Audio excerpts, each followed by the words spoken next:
Hello. Welcome to exam number 3 section.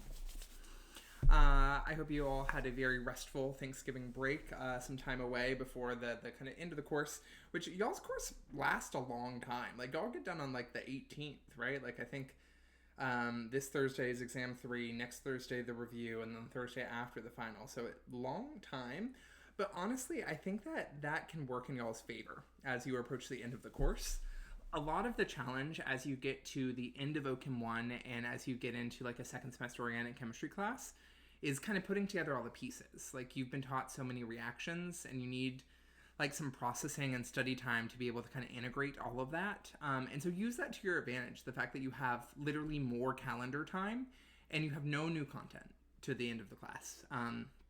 So even if you're feeling a little stressed out about exam 3 and exam 3 is not your best performance, all the studying you're doing now is studying for the final. And so it is like, and remember, the final can be weighed more in the grading scheme for the class, depending on how things shake out. So I would just say be prudent with your study time and like take advantage of the calendar time if you can.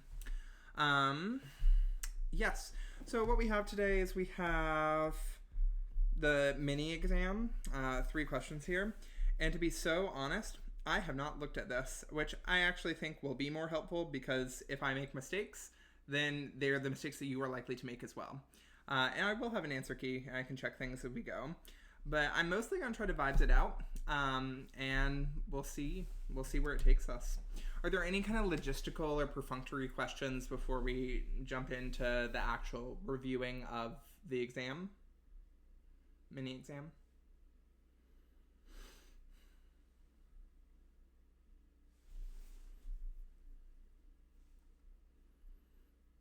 Also, it was good to do the meetings. I think I had several more meetings since last section. And again, if you want to meet with me, just shoot me an email. We are out here. But without further ado, let's get into this. Okay, so starting off, we have our box problems. Box problems, like a lot of this is just going to be, can we recognize reagents and clock what reaction it's going to be? So like PBr3, my little mnemonic for is PBr is a type of beer, OH, alcohol, beer, alcohol. Yes, these go together. It turns an alcohol into a better leaving group. It turns into a bromine. The thing that we have to be careful of when we turn into the bromine, but step 1, is this an inverting mechanism or is it not inverting? And to do that, we have to know the mechanism enough to know whether there's an SN2 attack at this carbon. And this one does have an SN2 attack, so this is going to be inverting. There is an SN2. Okay, and again, because it's a box problem, we don't have to know all the details and do all the mechanism steps, especially because the PBr3 mechanism is a little bit involved, and like same with the SOCl2. But the thing you do need to know is whether or not it's inverting. So, okay, we've made it into bromine, which is now a good leaving group. And then we have NaCN. So when we're in alkyl halide land, we should start thinking about like, okay, substitution elimination is probably where we're going. And so for SN2, E2, and 1, well, it's secondary, so it is fair for SN2. Our potential base here is CN minus, which is a fair base. It's between OH minus and H2O in base strength. And then for SN1E1, it's secondary, so it's fair, fair, fair. Who wins? Well, kinetically, whatever's faster. So SN2 wins. So what we are going to have here is we are going to substitute the bromine with a CN, but we're doing another SN2. We know SN2 is have inversion of stereochemistry, so we are going to wind up with a CN back on the wedge. And was I correct? Is this the answer in the key? Oh. I was not. But I think that there might be an error in the answer key. Did y'all get this as a wedge or did you get it as a dash? Gabrielle, wedge. Ding dong. Error in the answer key. We found an error in the answer key. I don't know if that makes y'all feel better, but whenever I find an error in the answer key, I feel great. I say, I know what I'm doing. Do you? Yeah. So I'll message Chris. I'm on top of the world. That's right. Hell yeah. Okay. Next up, we have alkene. We are in alkene land, the big web of reactions. O3. We are doing ozonolysis. With ozonolysis, the important question to ask is, what is our step 2 associated with it? It can either be reductive conditions with DMS, or it can be oxidative conditions with H2O2. So here we see that we are in oxidative conditions. And so what we are going to do for ozonolysis, our fake mechanism, is we split the double bond in half. And I'm just going to put like a dot here for the carbon. And then on each of the carbons that were in the alkene, we put a carbonyl. And then the thing that's kind of weird is normally if we had DMS, these would just be aldehydes because like there is a hydrogen here for each of these. But now what we do if we're in oxidative conditions is anything that would be an aldehyde is taken to a carboxylic acid. So we have OH, OH, OH. And this is the thing that, to be so honest with you, I'm not super sure about. So she is carbonic acid. She is at oxidation level 4. Like she has a carboxylic acid on both sides. And this is oxidation level 3 CAD. Forming like a carboxylic acid from this, super expected. Going all the way to carbonic acid, to me, I'm pretty sure that's what happens. But at the same time, like it might only do one and then there'd be an aldehyde. I don't think so. Either way, this is probably a side product. It is the small molecule that is less interesting. And because of that, I think that we can just ignore it. Like, does it say... It says account for stereochemistry, red and X, the reagents are string materials. So this should be products.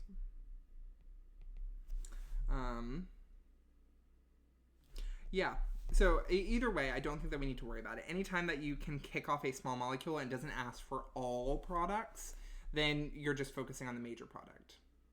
Yes.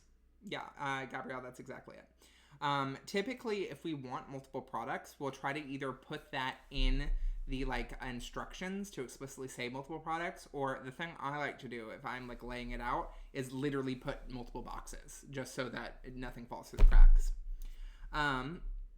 Okay, so our main thing here is we are now at a carboxylic acid after steps 1 and 2. And then we have an alcohol and H+. Something smells up. Something smells fishy. Something smells Fischer esterification. So we are in our CAD family of reactions. We have an alcohol and H+. The H+ is going to catalyze us swapping out this OH with an OR, but specifically our R group from the alcohol is a methyl. So OMe. So our product is this bad boy. How'd y'all do? Questions on that one? Can I ask a question, Colton? Please. So with ozonolysis, so when you splice and you split and you get either is it a ketone and then either an aldehyde or the carboxylic acid? So That is that. do you mean in general or in this specific example? Because in this specific Yeah. example, when you split it, you don't get a ketone on either side. Oh, okay. And Yeah, I missed that because my question was going to be then like with the two products, I just had written down like, the trying to like learn the reactions. yeah. My question was going to be how do you know either a ketone or aldehyde or carboxylic acid, which one like would go where? So it's look at the original alkene, and anything that's on that alkene needs to be there in the product for DMS. So if we did the reductive conditions, do you see how like this has hydrogens on both sides, that has one hydrogen? So for DMS, that hydrogen is still there. The O3 does not remove that hydrogen. And same for these hydrogens that were originally on the alkene are still there. The thing that's kind of weird when we do oxidative conditions is then any aldehydes are taken all the way to carboxylic acids. And again, I think that this is a little bit tricky with like the reasoning of it because we don't give you a mechanism. The mechanism, it's a special type called a paracyclic reaction, which is like, ooh, big brain, I'm a chemistry major. But yeah, it's just kind of like you don't need it, and like you don't really need it for biochem either. But does that make sense in terms of the hydrogens? If they were there initially, they need to stay there for the DMS? Yeah, and okay, I'm gonna ask a really stupid question on Please. something I should definitely No, know. go ahead. Did you say DMS? Yeah, so DMS is What does that mean? dimethyl sulfide, which is Oh, METS? Me2S. Okay, And thank so, you. yeah, it's kind of like, again, chemists are lazy, so instead of writing Me2S, we'll just replace the Me2 with a D. Or like DMS, like three things versus two things. And all of this is instead of CH3 2S. Like, again, lazy. That's all it is.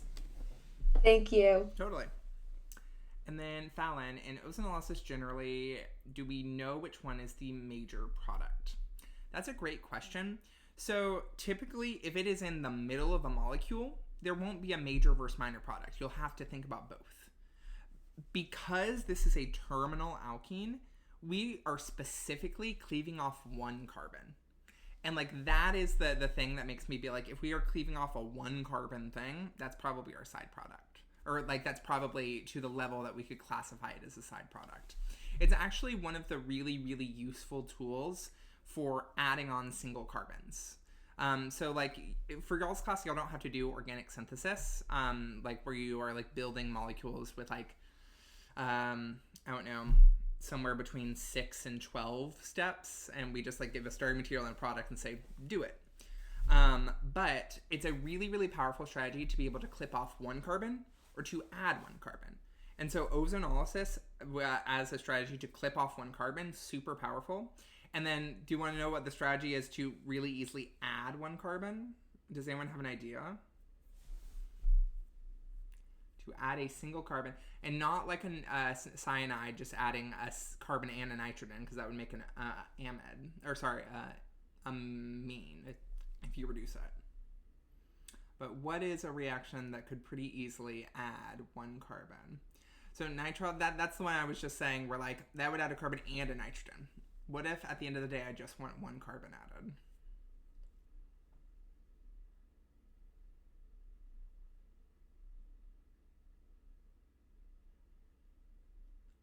Tricky.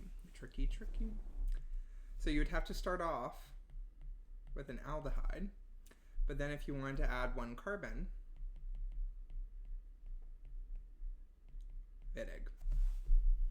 And then that would make an alkene. And so you've gone from a 3-carbon thing to a 4-carbon thing. So again, just a useful strategy to think about, because I think one of the things when you're not doing synthesis that's a little bit hard to appreciate is making carbon-carbon bonds is difficult. In like carbon is the basis of organic chemistry.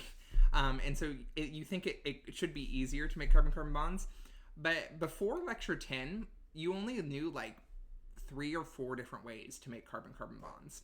And like making carbon-carbon bonds is really a lot of what you're going to talk about in Chem 27, because organic chemistry of life, you know. But yes, congrats to Gabriella and Fallon for getting it right at the last moment. Moving on, question number C. So, we have Cop Boom, one of our faves, Be Gay Do Crime. We know that she is special because she is a strong base, so she does base things. But we know that she is bulky, so she is a poor nucleophile.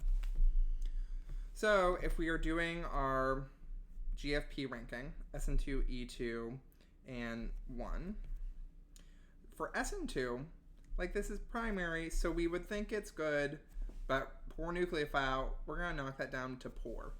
And like this whole like how far we knock it down, again, it's kind of made up. Like we just say if it's a bulky nucleophile, just automatically make it poor. I don't know, you could be like, well, it knocks it down to fair minus. Like, I don't know, whatever. E2, we have a strong base, so it's good. That's OH minus in strength. We have a negative charge on oxygen. And then for S1E1, poor, because primary carbocation is not stable. So what are we going to do? We're going to do E2. So E2, we have our alpha carbon, our beta carbon, and we're going to deprotonate a beta hydrogen, and so we are going to form this bad boy alkene. Okay, so now that's step 1. Step 2, MCPBA, my favorite reagent. M is for meta chloroperoxybenzoic acid. She makes an epoxide. Now, if we're having to think about stereochemistry, are any of these stereocenters? Is this carbon on the N a stereocenter?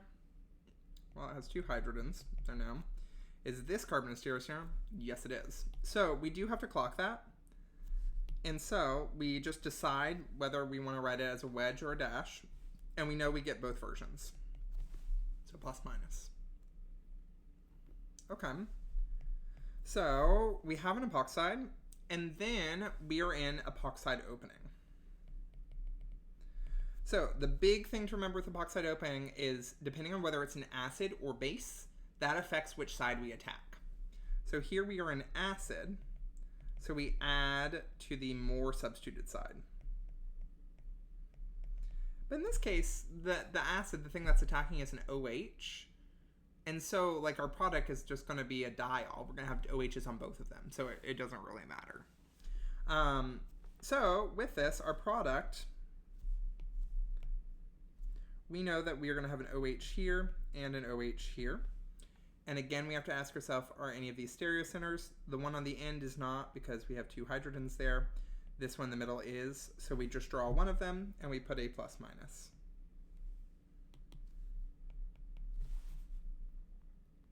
And again, the mechanism, we would protonate here, and then acid, we would attack the more substituted side. So we would attack here.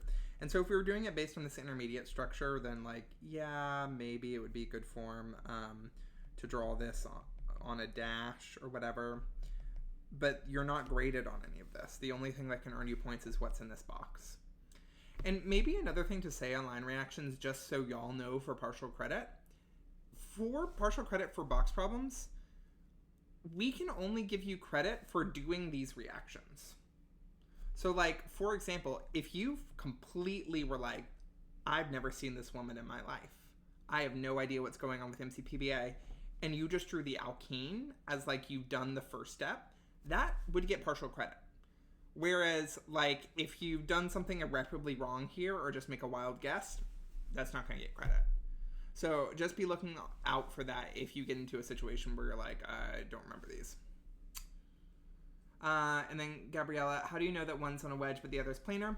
It's just, is it a stereocenter? Like, it's not planar. Like, this is a tetrahedral, but we don't need to write this as a wedge or a dash because whether we put this on a wedge or a dash, it's the same molecule because this is not a stereocenter.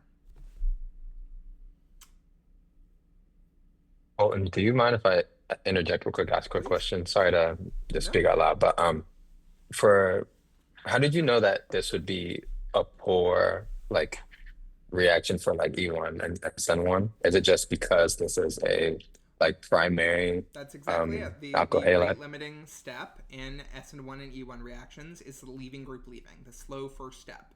And so what determines like how readily we form a carbocation? Well, it's the carbocation stability. If our leaving group left here, we'd have a primary carbocation not stabilized by resonance. She's just never going to leave that relationship. Like, she's just going to stay. She's a staying group in this context. So, yeah, that's why. I like that staying group. I've never said that before, but that, yeah. Cool. Okay, EAS, we're out here ready to think about directing effects. We know what's coming. We know the game. So, we start out with, I think she's toluene. Yeah, methyl, if we just have methyl on it. Her government name is toluene. We need to think about, we already have something on here, so what's its directing effects? Well, this thing, I'm going to ask a question to the chat. Is a methyl group going to be electron donating or electron withdrawing? And then, does it donate or withdraw via resonance, hyperconjugation, or induction? So, is it electron donating group or electron withdrawing group? And by what?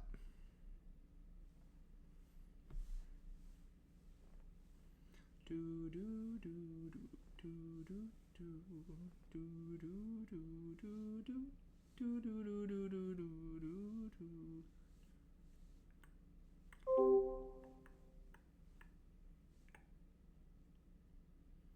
So there is only one submission. That submission is correct. It is going to be an electron donating group via hyperconjugation. So if it's electron donating group, we know our rule is electron donating groups are ortho-para directing. So they are going to direct to these sites or these sites. Okay, that makes sense with what we have over here. Now let's look at our product, or actually does it make sense with what we have over here? Over here we have something added para, but then this thing is added meta. Zoinks, okay. So something needs to happen that's going to like change how this goes. So what that means is based on this, do you think you added the bromine first or do you think you added this alkyl group first? Well, the directing effects for this starting molecule would only place things ortho and para to it. So we know we have to have added the bromine first. So this is our order first and second. And then with that, we need to, for each of these reagents, or for each of these things that are added, we need to know the reagents. So bromine, the little mnemonic that I had that's a little bit dumb, is like, bruh, I'm lifting iron, FeBr3, at the gym. So Br2, FeBr3. And then up top, we're adding an alkyl group. So if we're adding an alkyl group, we're doing a Friedel-Crafts alkylation. So what we need is a carbocation. And the way that we get this reactive carbocation here is from an alkyl chloride. Or I guess we could do it from an alkene. Like there are a few different ones that you could do, but like I like to be classic here. Okay. Oh, there are questions. Fallon, for this one, would it have been wrong to put on a dash? No. As long as you have the plus minus, you're good. Or you were asking, would it have been wrong to put this on a dash? Like, it's not wrong, but it's not good. Mostly just because, like, when you don't put on a dash, that is you signaling to the person reading this that you know it's not a stereocenter. And, like, that, to me, I think communicates more sophistication about like understanding how molecules exist and react. And so it's not a thing that we would count off on because like, sure, it could be on a dash or it could be on a wedge or in the plane, but it's like adding information that's like not needed. But it would not count off. And then Gabrielle, can we talk about how we know that the methyl is donating via hyperconjugation? So first of all, she has no lone pair. She has no pi bond. She can't do resonance. Then she's carbon. So carbon is not more electronegative than other carbon-hydrogen things. And so it can't inductively withdraw. The only thing that like an alkyl group can do is its sigma bonds here, these CH sigma bonds, can lean slightly closer to the other orbitals. In this case, they would lean closer to the pi star CC orbital, and they would stabilize that. And again, it's kind of sneaky because hyperconjugation we really only think about when we are doing stability of carbocations, but hyperconjugation exists in a lot of different places. It's the same reason, or one of the same reasons, for why if we have a ketone versus an aldehyde, which one is going to have more of a partial positive on the carbon? Well, this one has a partial positive that's stabilized by 6 sigma CH hyperconjugation like donations. Versus this partial positive is only stabilized by 3 sigma CHs. So since this one's more stable, it's less reactive. And so that's one of the ways that we can explain why ketones are less reactive than aldehydes, which again is a really subtle thing, but that subtlety comes from hyperconjugation. And there's also a steric argument that you can make as well, like both are true. But, okay, so back to this, we basically figured it out. So we do the bromine 2, Br2, FeBr3, and let's just check our directing effects from that. So if we add in our bromine, Now, the methyl directs here, but then the bromine directs orthopara to it. And it's that one exception of being electron withdrawing, but directing orthopara. And so it is going to direct here. Now, how do we decide who wins when they have different directing effects? Like, that's kind of tricky. Generally, the rule that you use, and again, this is really niche, and it's honestly something that we give you where the placements are, and so we don't expect you to know this, but in case you're curious, the reason why the bromine wins here, typically we say whatever is more activating is going to control the directing effects. And so you would think it would be this methyl because it's activating, this is withdrawing. But it's actually going to be what donates most via resonance is the like really technical version of what wins. And so even though this is a bad resonance structure, it is donation via resonance, which is stronger than donation via hyperconjugation. So its directing effects win.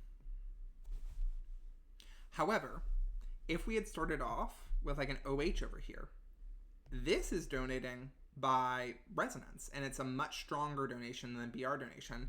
So if that was an OH, then its directing effects would win. It's whatever donates the most via resonance. I feel like that's a little bit too in the weeds, though. I don't want to stress y'all out, so I will continue to plow forward. AlCl3, and third step not needed. Okay. How do we know which is more relative activating relative to each other? Is it only resonance? Oh, that was right before I talked through that. Let me know if you still have a follow-up or if that's still unclear. But I think you were checking that right as I was like talking about it, of like who wins. Then last box problem down here. Okay. So, investigative journalism. At the party, initially there was a bromine. At the beginning of the party. At the end of the party, there was like an ethoxide. Okay. That's weird. Another thing that's weird. Plus minus. We started off with a single stereoisomer, and we finished with a mixture of stereoisomers.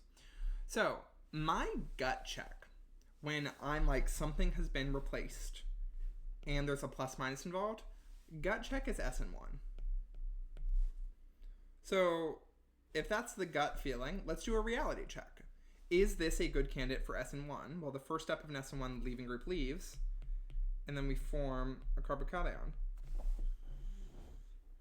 Is that a stable carbocation? Well, it's secondary.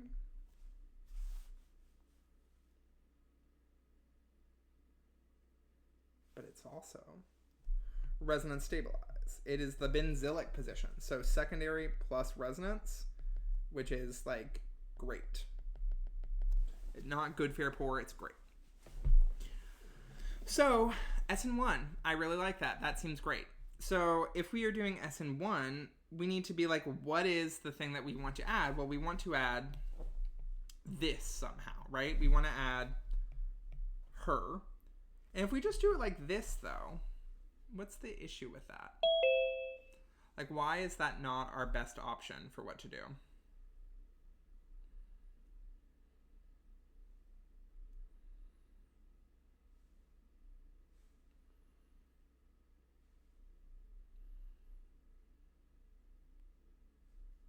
Could you repeat your question one more time, Colton? Yeah. Sorry. Yeah. I'm saying, ostensibly, looking at this, if we have to add this on, we could just use this, maybe. And I'm saying, actually, this is not the best option. Why is that not the best option? And how could we do this a little bit more reliably?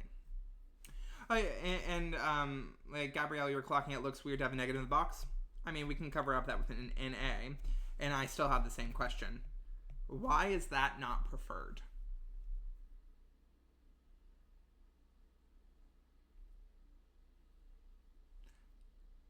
Very nice. Okay, Fallon, coming in. So, when we have this OET minus, Suddenly, one, this is a good nucleophile, so we might get some SN2. Secondly, this is a strong base, and so we might get some E2. And so, like, yeah, we will get this. If we do our GFP ranking with this, actually, if we do our GFP ranking with this, if we did, like, SN2, E2, and then 1, we would do fair, good, good, E2 wins. So, we want scenarios where E2 will not win. And so, we need to, like, kneecap this. So, how can we still have these atoms present, but not be good at E2? Well, E2, to be good at E2, you have to be a base. So let's make it not a base. Let's make it just straight up ethanol. Yeah, solid. So this alone works. And this is listed on the answer key as like the supplementary solution. The initial solution that they wanted you to do, which seems far too involved, is 1, H2O, 2, NaH, and 3, ethylbromine. Take a minute and think through this. What is this doing? Like, can anyone volunteer to try to verbalize what this synthetic route would do? It's also totally correct to write this as ETOH. Those are interchangeable. But what are these 3 steps doing?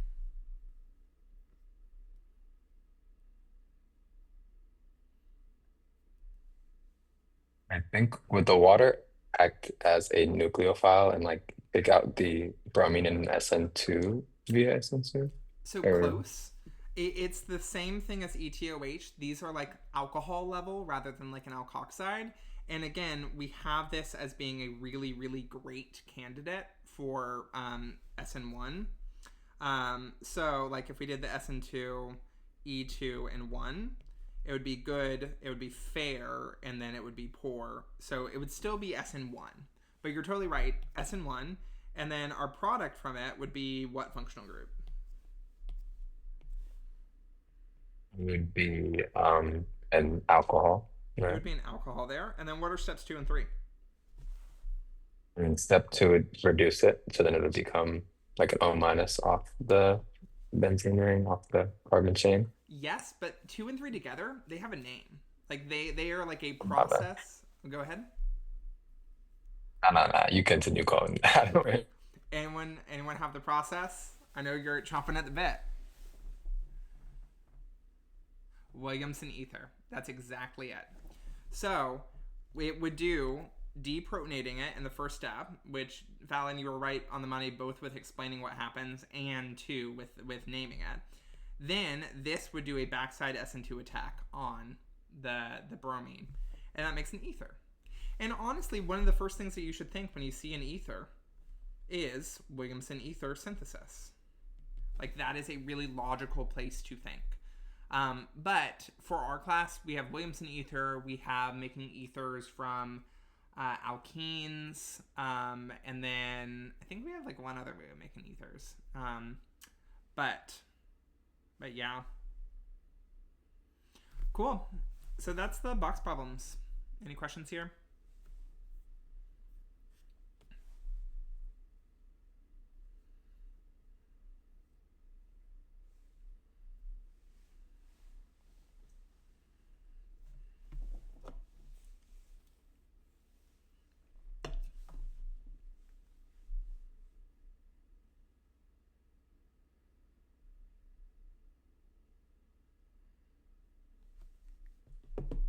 One more quick question, Colin. But on this last problem that we did, the reason that we would have like HO with the ethyl group coming off is because like in alcohol, like HOR is neither a strong nucleophile or strong base, so it would fit in to try to do this right. Yeah, like again, if we're thinking about if we want it to be SN1, we want it to be bad at SN2 and E2. Because if it even ties with SN2 and E2, those win because they're faster. And so, how do we make it bad at SN2 and E2? We make it a bad nucleophile, we make it a bad base. Yeah. And it's so tricky because this looks so close to an alkoxide, which is a good nucleophile and a strong base. And so, like, a really kind of subtle difference. Okay, let's get into this mechanism. So, I don't know. I don't even think that this one warrants a panic. Like, it's like, okay, we have to form a ring, but like y'all have done a lot of rings by now. So, but again, imagine we see this and we start to panic. What should we do with like a mechanism? I mean, really, we need to figure out what is the reaction that this is related to from class. And to do that, we start off with anchoring and figuring out what our functional group transformations are. So, anchoring, I'm seeing this is this. And so this is probably going to be this. And then, if I really had to guess, if I see a carbonyl on both, this is separated by 1, 2, 3 from the green. 1, 2, 3. That seems to be there. So we know we need to attach these at some point. And we're attaching to a benzene ring. So benzene ring making bonds. We are in the EAS family of reactions. And the group that we've added here is an acyl group. So it's a carbonyl with a carbon on the other side. We started off with an acid chloride. So, acid chloride to acyl in the EAS family, that's going to be a Friedel-Crafts acylation. So, what's the other reagent that we need for Friedel-Crafts acylation? We need the benzene ring, we need an acid chloride, and of course we need AlCl3, a good Lewis acid. Any good Lewis acid will do. Okay, so we know that with the EAS reactions, we always have to think about, okay, how do we form our really reactive electrophile? Because we know the benzene ring's not a good nucleophile. That's part one. And part two, then we need to do the actual attack. So, for forming our good electrophile, the thing that's kind of weird, and also I'll keep it with the bulky pencil here.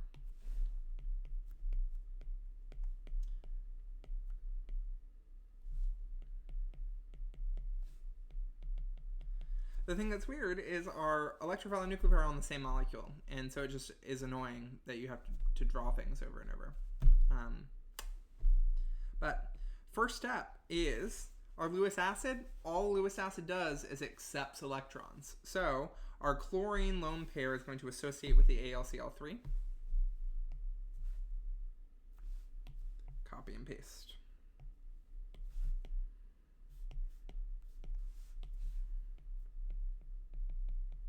This creates some formal charge things. So chlorine has too many bonds, so now it has a positive charge. Aluminum has too many bonds, and now it has a negative charge. Weird how that works, but you've seen AlH4 with a minus there too. And you can always do formal charge calculations, but there we are.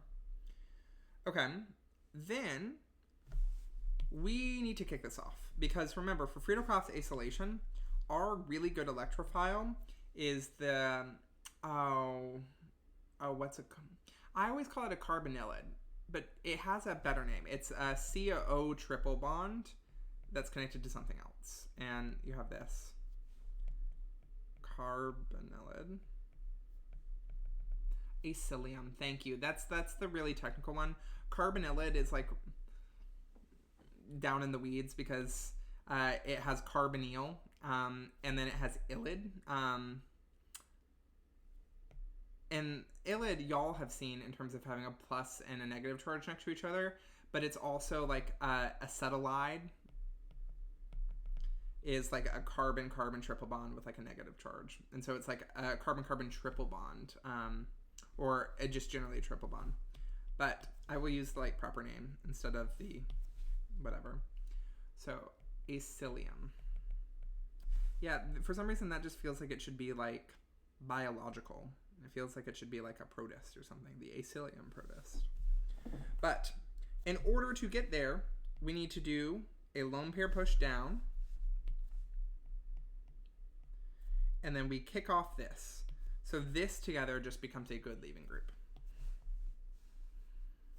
So now what we have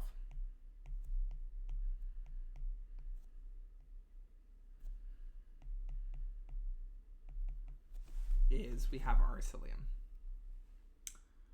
Okay.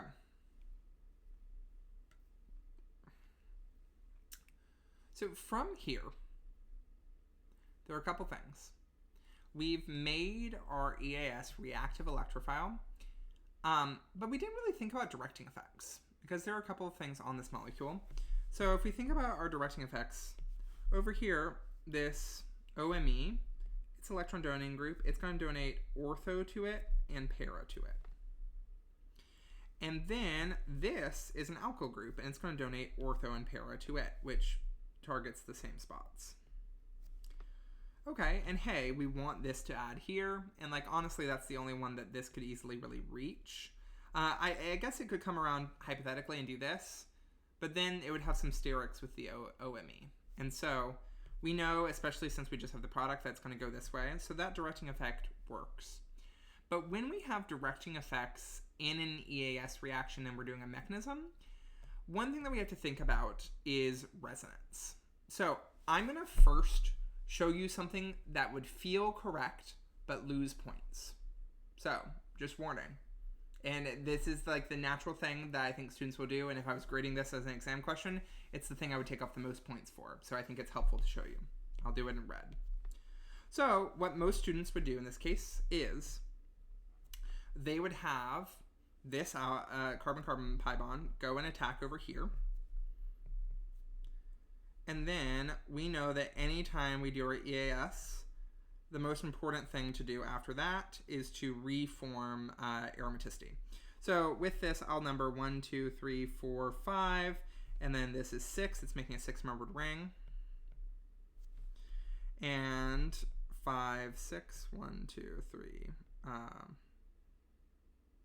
4, 5. Yeah. Carbonyls there. And then, this is another thing, I was grading the homework 10 question that had an EAS reaction, and a lot of people messed up this. Most of you know that there needs to be a carbocation here, and then there needs to be a hydrogen that you remove. But where are those things? So, if we clock originally, we know that each one of these has a hydrogen on it. And so this one has a hydrogen over here. So this has 4 bonds. It's neutral. The other one has a hydrogen, but it only has 3 bonds. And so our carbocation is going to go to this position. Okay.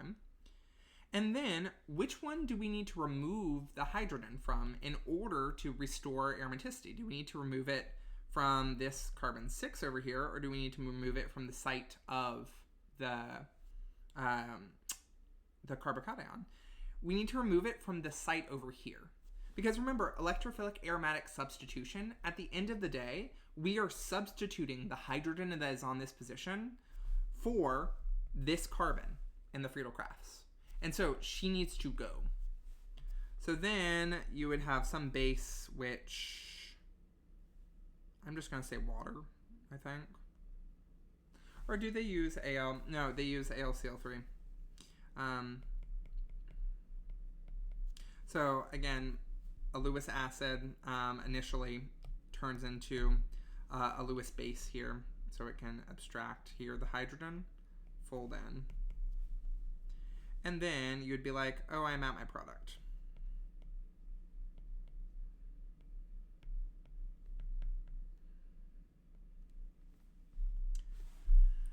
This route would be like -3 points. And it's unnecessary. But does anyone think that they clock why this would not get full points? Oh, or Gabrielle, if you also have a question, or if you want to clock, either one. Definitely don't want to clock, but I have a question, Yep. if that's okay. Mm-hmm. So, when you're trying to figure out the directing effects, so just one clarification. So there's like a chart, it's like page 17 in our last lecture, Yeah. where it says like, so OR, which I understand is like the OMe, that Yeah. direct effect is ortho and para. I was just a little confused on this one with like the whole the rest or the other chain. Is that technically like the functional group CR3? I was looking down to the Yeah. Like, CO2 or because there's an R COR. so I prefer mine, but I'm just biased Yeah, because yours it's is color prettier. coded. But you're totally right. The OME is OR over here, strong activator. But the other one, where we have the benzene ring and we have blum blum blum blum blum, it's only what's right next to it that we care about. And Oh, so okay. right next to it, it looks like an alkyl group. So it's Yeah. just going to be a weak activator, like orthopara-director. And so, because they're both orthopara-directors, based on their positioning, those directing effects line up. So groovy. They direct to the places we want them to.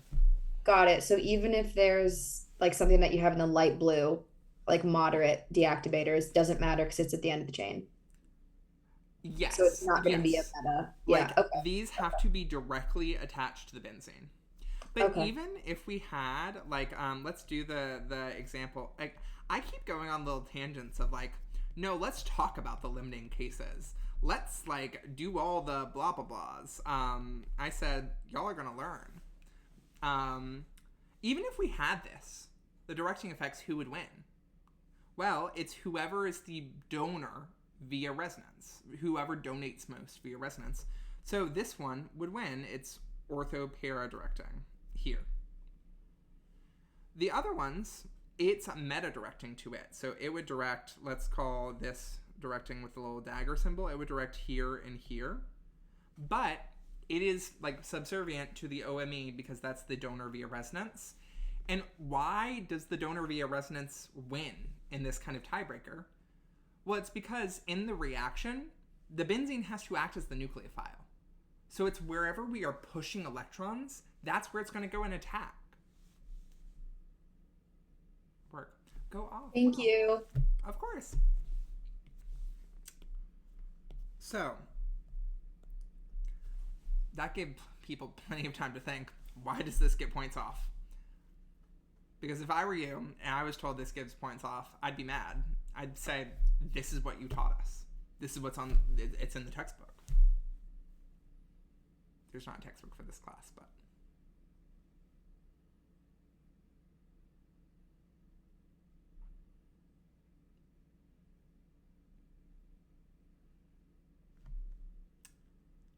I'll give you a hint. It has something to do with this.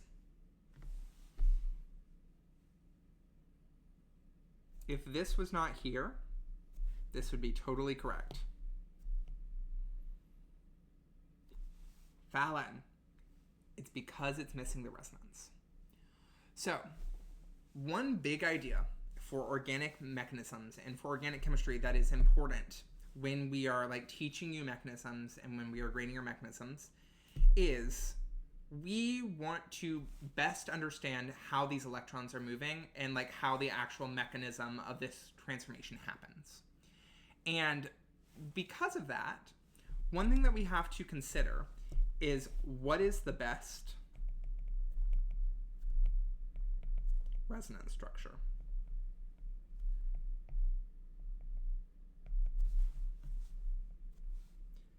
This molecule over here, I'll do it over here in like a pink, it has a resonance structure that looks like this.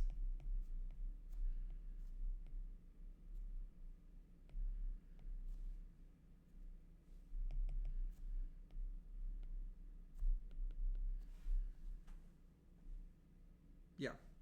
Why is that a better resonance structure? Well, this has complete octets. Because this is the best resonance structure, this gives us the clearest picture of how this molecule is actually existing. More stable resonance structures tell us more about the actual bonding of the molecule. And so, when you do this step and you ignore resonance, you're not getting the full picture. Again, it's kind of akin to like the line reaction where it's like, what if we put this on a dash? I mean, we're not clocking something that's going on, the bigger thing, a bigger read of these molecules and how they exist. But in this case, we would count off points because it is straight up wrong. to show this. We are not showing the most stable resonance structure. And so this is some way that you can show it, but it's not our preferred way to show it, because it's kind of like, here's the main path, here's a side path. And we want to make sure that this, the most stable resonance structure, is the main player in our mechanism. So how could we show that? We can do our push in our EAS attack all the way from the oxygen. Oxygen can donate in, this goes down, and then this goes and attacks and pushes up. And do you see how this combines those initial arrows that we did of the EAS attack and resonance arrows at the same time? Like, it's just fierce. Like, I really am like, wow. Anytime I can draw like 4 or 5 arrows in like one sequence, I said, we're really pushing electrons. We're really movers and shakers in the chemical space today. Wow. Okay. So then our intermediate that we get to,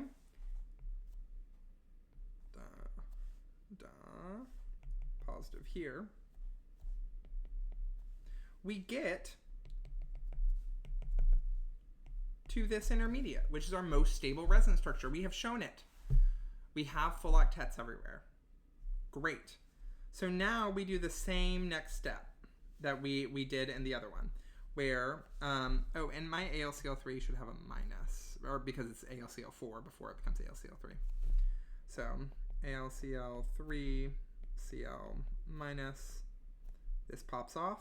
And then we want to push electrons all the way back to where the positive charge is. So we are going to fold in, push up, push up. And that gets us to our product. I have a quick question about that first arrow that you drew. This arrow? Or this arrow? That one. Do we have to show it like going all the way around the circle, or can we just do it like the little? So you can do it here. I just think it looks kind of ugly. So it's like totally a personal preference. Like, literally the only reason I do this is because like I've done a lot of like typesetting of mechanisms, and like it just looks clearer. But no, you could do this. That's fine. Thank you. Yeah. Sorry, I feel like I didn't mean to like bite your head off with that. Like it's a frivolous decision, but what's life about if not the frivolous things? I don't know. Frivolous things are kind of fun. Cool. Any other questions on this one before we move on to the last one?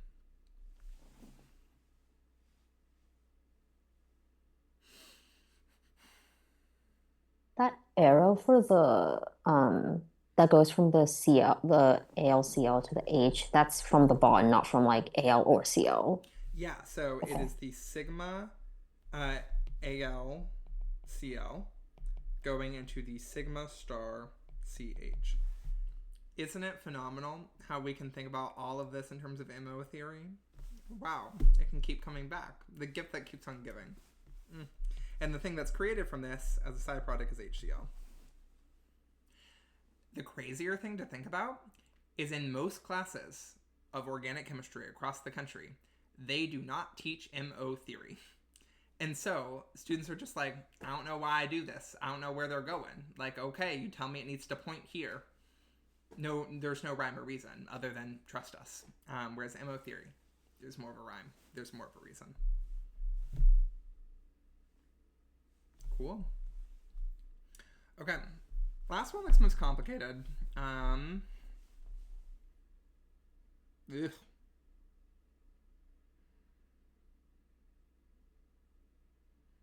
Okay. Expected product, byproduct. First thing, they want us to do the expected product. Let's just treat this like a straight up line reaction, like a box problem. What would we expect? So, we see Socyl 2 in pyridine. Socyl, you only learn 2 reactions. Thionyl chloride, technical name. Socyl can be used to make an acid chloride from a carbonyl from a carboxylic acid. We don't have a carboxylic acid, so it's the other one. It's turning an alcohol into a chlorine. So, we would expect blum blum blum ester into a chlorine, And remember, we have to think about stereochemistry. So did this do an SN2 step? Yes, it did. And we know that Sokal and PBr are the SN2 versions of making alcohols leave. And the retaining version, the one that's non-SN2, that makes alcohols into a leaving group, that's going to be our tosyl group, TSCl. So we know if we did an SN2, we need to invert. So we are on dashes here. And then we would have NaCN. So we'd expect to do another SN2. Wow, this seems very similar to box problems. But we get to think more about it. Don't we love a box problem where you have to think more? Great. So if we do another SN2, we're putting a CN on, and then we're replacing the Cl with a CN. So we go back from dash to wedge, CN. So I think the structure that we would expect is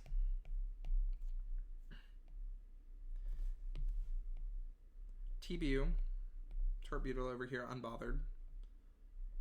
SME up here, unbothered. And then we have a CN over here.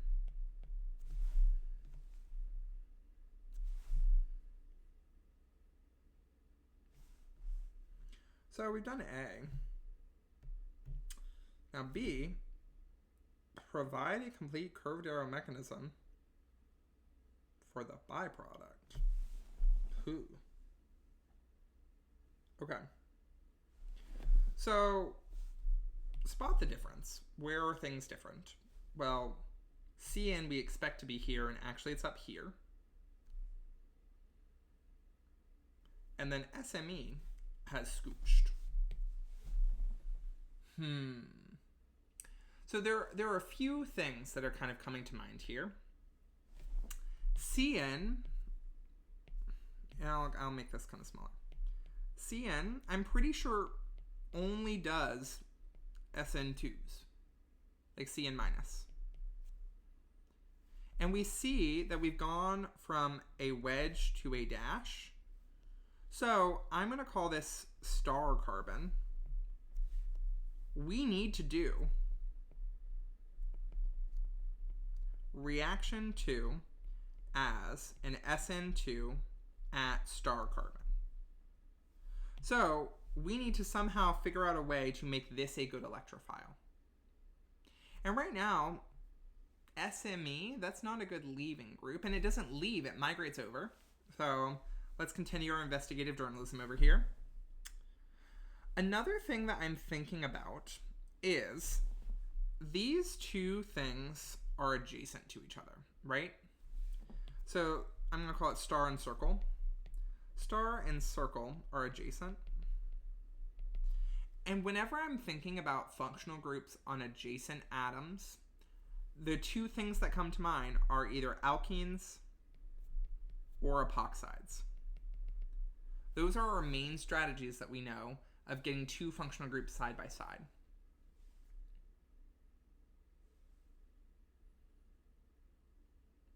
Alkenes and epoxides.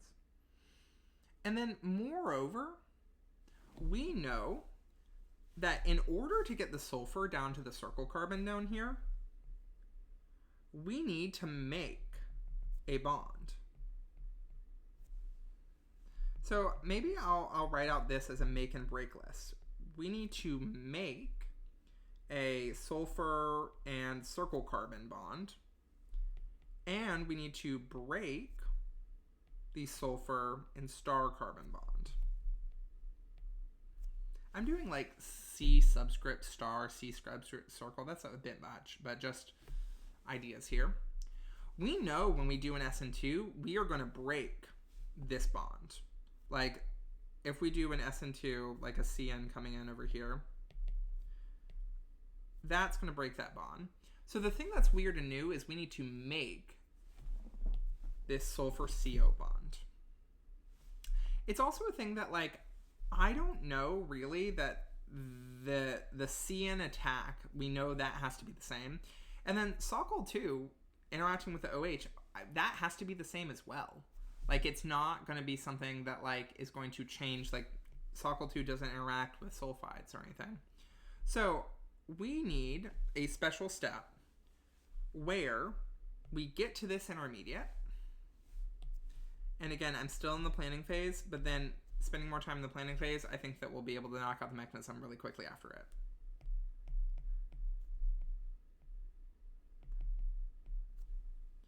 So we get to this intermediate.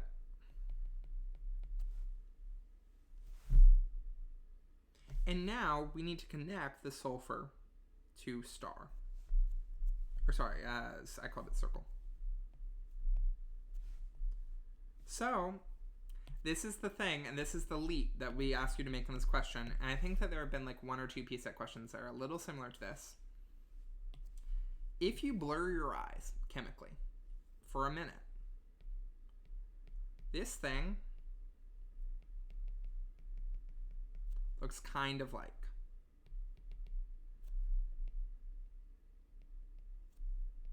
a halohydrin.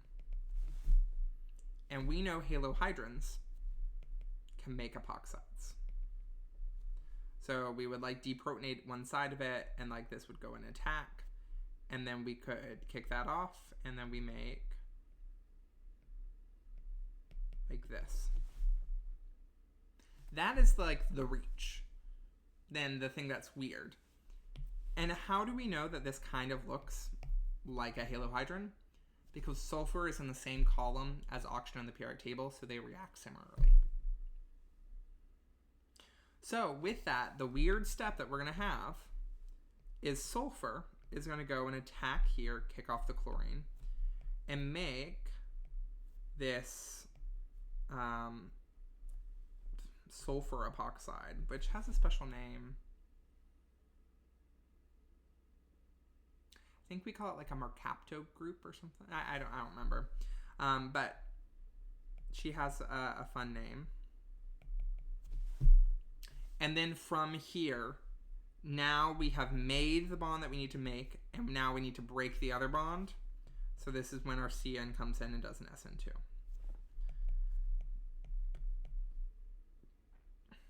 And because I'm not doing the full mechanism here, I can just say that leads to our product. So that is like the big, big scary thing, figuring out what's happening. Once we figure that out, it's regurgitation of the mechanism from lecture. So I'm going to kind of bang out that mechanism. But while I'm just kind of perfunctorily writing that mechanism, what questions do you have about this process that we've done?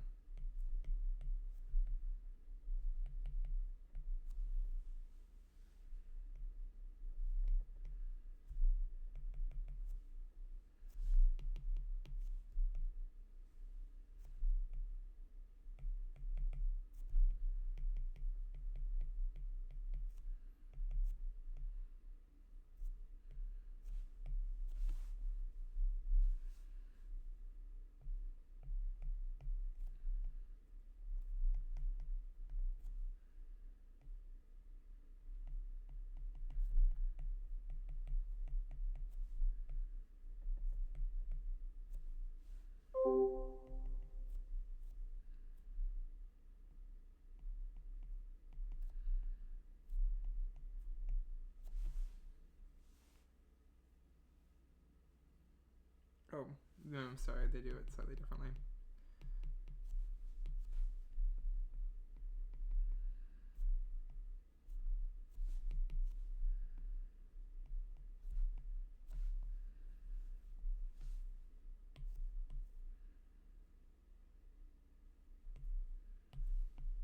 Okay. Okay. So the SN2 only flipped the wedge to the dash where the CN goes, not the wedge with the SME. Yes, because SN2, like the inversion of stereochemistry, has to do with the carbon's stereochemistry. So like here, the carbon has a dash, and then when this attacks, the carbon has a wedge. The whole time sulfur stayed on the wedge, especially over here, because we did not attack that carbon yet. And so that's why it stays the same there. And then the CN, when it attacks there, then this carbon's wedge becomes a dash. And then, Jamie, is SME a bad leaving group due to S connection to the methyl group?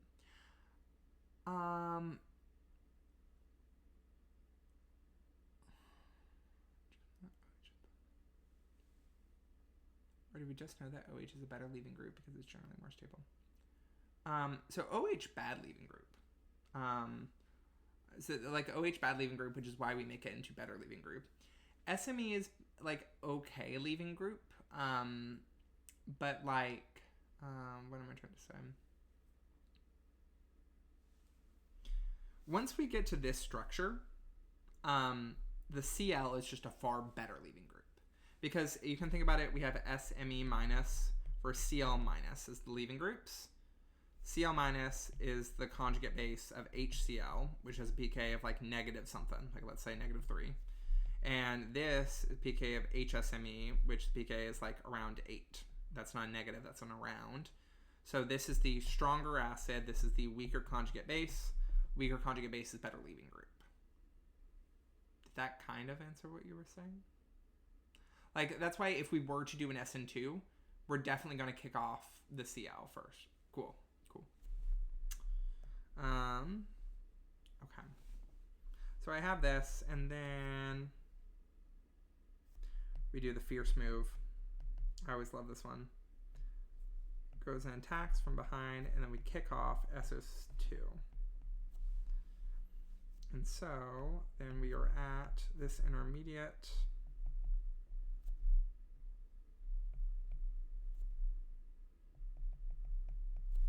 So this is part 1, normal thionyl chloride mechanism, straight up from lecture notes. Then we have our weird step. Our weird step is our halohydrin-like step.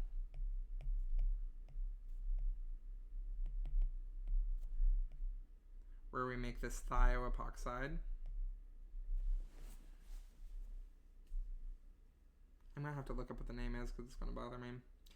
And then from here, we have Cn minus come and do the attack. So this is weird step.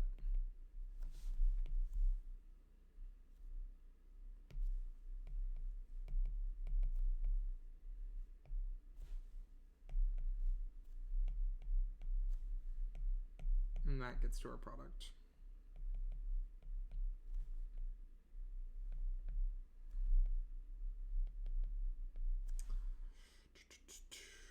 So this is like normal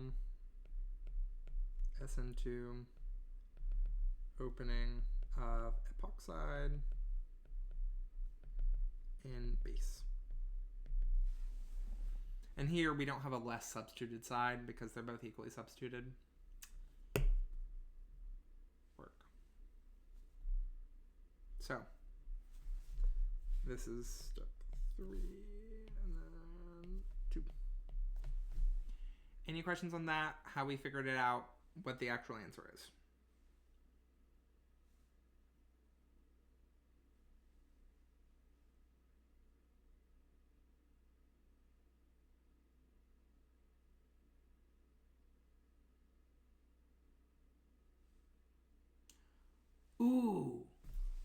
Ooh, great question. Great question alert.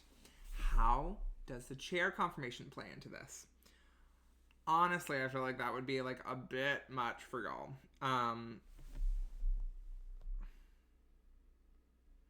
But again, I said we're teaching the children today. So imagine we build a chair specifically of this. Our T-butyl group is going to be equatorial because it's the big bulky thing. And then if we go counterclockwise, skip 1, we have our down, like this is going to be, I called it the circle carbon. And this one's a star carbon. Star carbon, we have SME up. And then the circle carbon, and I'm trying to draw this structure here. I know I started that one, but I lied. Here we have the Cl on our circle carbon, and the Cl is going down. So what's happening here is, like, the donor-acceptor interaction for this step is lone pair on sulfur attacks the sigma star CCl. That sigma star orbital is here, and then the lone pair is in an sp3 orbital here. And so this molecule is bending over to do this and kicking off the Cl. And yes, that's going to cause strain. A 3-membered ring is strained. Why is sulfur better able to do that, even, let's say, than an oxygen? Well, sulfur has a much bigger atomic radius. It has a much longer kind of breadth for its electrons. And so it's better able to stretch out and make that bond that's a bit further away here. But it's also the thing of, it's because this Cl is in the down position on the chair. If we had had the enantiomer, so if we had had the version of this,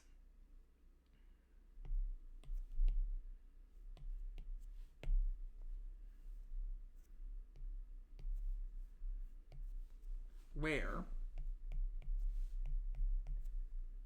and I said enantiomer, this is a diastereomer because we flipped one. If we have the version of this with the Cl is up, then let's think about that interaction again. Our antibonding orbital is now going to be over here. So this is where our sigma star CCl is. Is this sulfur going to be able to go and attack this? This is all the way on the bottom, beneath the chair. No, it's not going to be able to stretch and get there. So this would have no side reaction. And so if we had formed this, then we would not do this. And this version would have come from the version of the starting material where if our OH was originally on a dash there. Because if our OH was on a dash, then when we did the SN2, the chlorine would be put on a wedge. And so it would be up. I know I kind of like really glossed over that, and so maybe that was not helpful and just scarier. But yeah, the whole thing is here when it's about MO theory again, of when we do this attack, the donor needs to be able to access the acceptor. And we know that that's harder to do on a ring because they can't rotate freely. Whereas if these are two separate molecules, yeah, they would be able to bump into each other sometimes. And so that's where maybe this could help. But this is more so for this question, a way of verifying things. Like a reality check, if you will. It's not necessary for being able to get the question correct. But, cool. Last part. Do you think this byproduct would have formed if the first step in the sequence above had utilized TS? Oh my gosh. Wow. Wow. Wow. Oh my gosh. We're going to have to think about chairs. This is great. We had just thought about this. Do we think that this would have formed if the first step in the sequence we'd use TSCl? So if we use TSCl, we said, because we were thinking about this when we're thinking about making alcohols leave, we said that that was not an SN2 like inversion of stereochemistry step. So what our product would be is instead of having a TS or having a Cl on a dash here, if we had the OTS, the product from step 1 would still be on a wedge here. So product from SOCl2. This has the chair structure.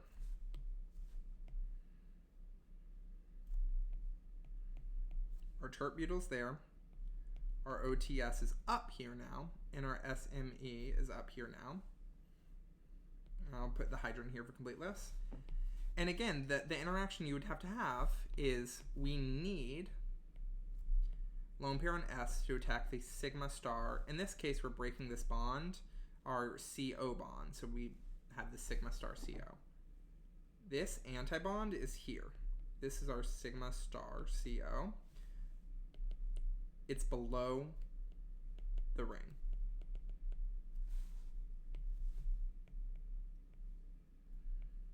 This is our lone pair on sulfur, and it's above the ring.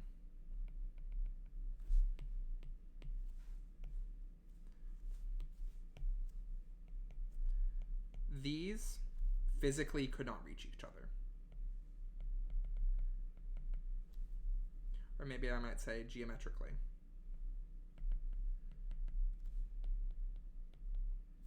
could not get close enough to each other to interact. If the MOs are not interacting, no reaction. Side reaction. Bada bing, bada bang. Wow. And there we have it, folks.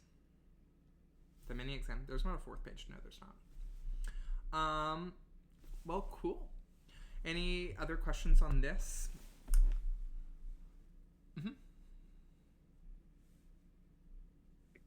Yeah, cool. It was just on this last question. In terms of explaining why or how they couldn't get close enough to interact, would having sterics be a part of our explanation help at all, or would we explain that it would just be too much strain I mean, to it's try not. to reach below? It's not even strain. So it's no, because the sterics is exactly the same in both versions. In the version here versus the version here. All right, I mean, either compare the chairs or we can compare the load structures. Sterics, these are both secondary. So one of them is not more crowded than the other. And so, like, it's about geometry. It's about, like, where the molecular orbitals are. And honestly, those are the questions we like to ask you a lot more than steric questions because, like, the whole foundation of our course is on MO theory. So anytime we can, like, slide it into a question, we're out here. Does that make sense why Right. it isn't sterics, though? Because sterics would imply that one of them, like, is a more accessible carbon, and that's not really the case here. Yeah, yeah, that makes sense. I just wasn't sure if when I was thinking sterics, what you said makes complete sense. I just didn't know if we would say like there are more like H's or carbons in the way trying to get across the ring rather than before we had it where the orbital was pointing up from the like chlorine in the first example so that we were able to reach it. Yeah. Maybe one other way of thinking about this that might kind of help make it a little bit clearer is imagine, hypothetically, we could stretch. Imagine we could do that.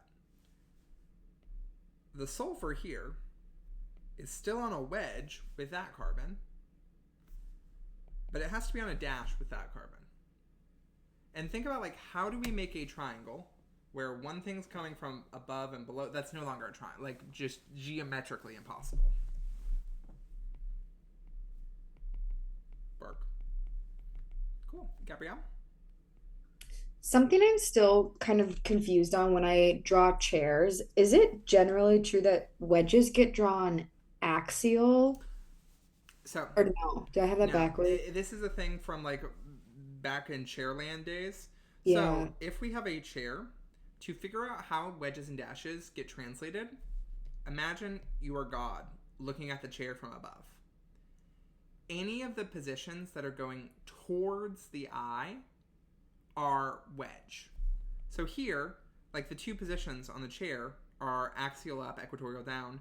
This axial up is wedge.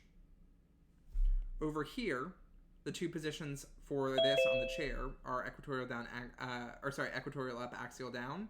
The one that is going up towards the eye is the equatorial here. And so it's not about like wedges are always axial. It's wedges are always up based on the position in the ring. Gotcha. Thank you. Yeah. Cool. Well, I'm going to pause it here. I'm going to end the video. And then I'm going to take a break for like 5 minutes and get a little snack. And then we will have 2 hours of office hours. Wow, all the questions. Oh. So, stick around if you have questions. But, yes, thank you for coming to section.